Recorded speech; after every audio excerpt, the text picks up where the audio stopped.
I was in the Babylon Fire Department for 50 years. While going to sea, when I was home, I was a full-time fireman. So my score was up with the rest of them, because most of them work out of the village, you see. Mhm. So, yeah, I just got, 2 years ago, I got my 50-year certificate from the mayor. When I was 3 or 4 years old, my dad took me down to the firehouse, the main house, and to see the new truck, which was the old Phoenix. It was in 1929. And he picked me up and put me in the front seat. And I remember sitting there behind the wheel and holding on. I was afraid the whistle was going to go any minute, you know, and we'd all go rushing out. And but I think that did something to me, because after that, when I was a little boy, when I got undressed at night, I'd hang my clothes on a clothes tree. And then if I heard the whistle go in the middle of the night, I'd leap out of bed, get dressed, and then go lean on the windowsill and listen to the trucks racing to the village. You know?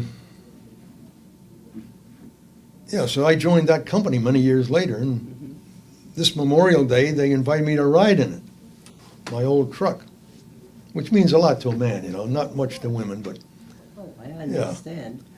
and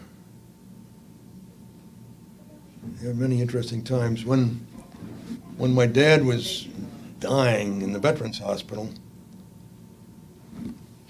I had a job at Southard's Boatyard.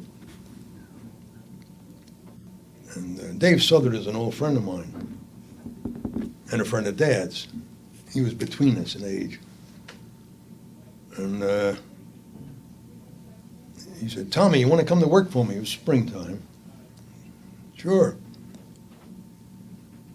So he took me to Harry and Joe's Diner for lunch. Remember, we had a bowl of pea soup and a hamburger.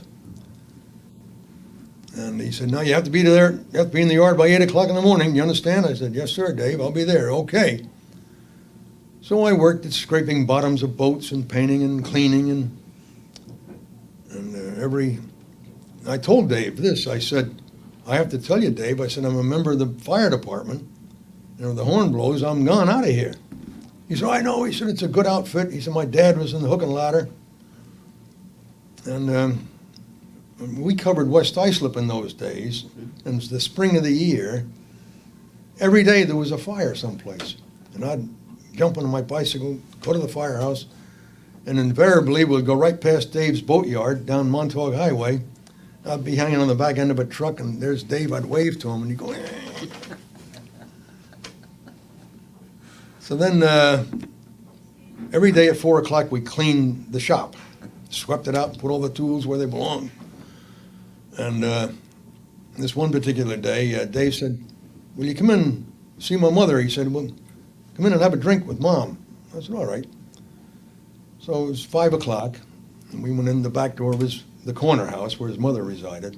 And he did too then, I think. And there's a little old Scots lady, Mrs. Southard. And Dave said, "What would you like, Tommy?"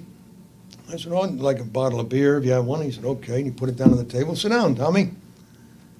And he poured himself one. And just poured a glass of beer when the horn blew. And I jumped up and Dave said, "Aha, you're on your own time now."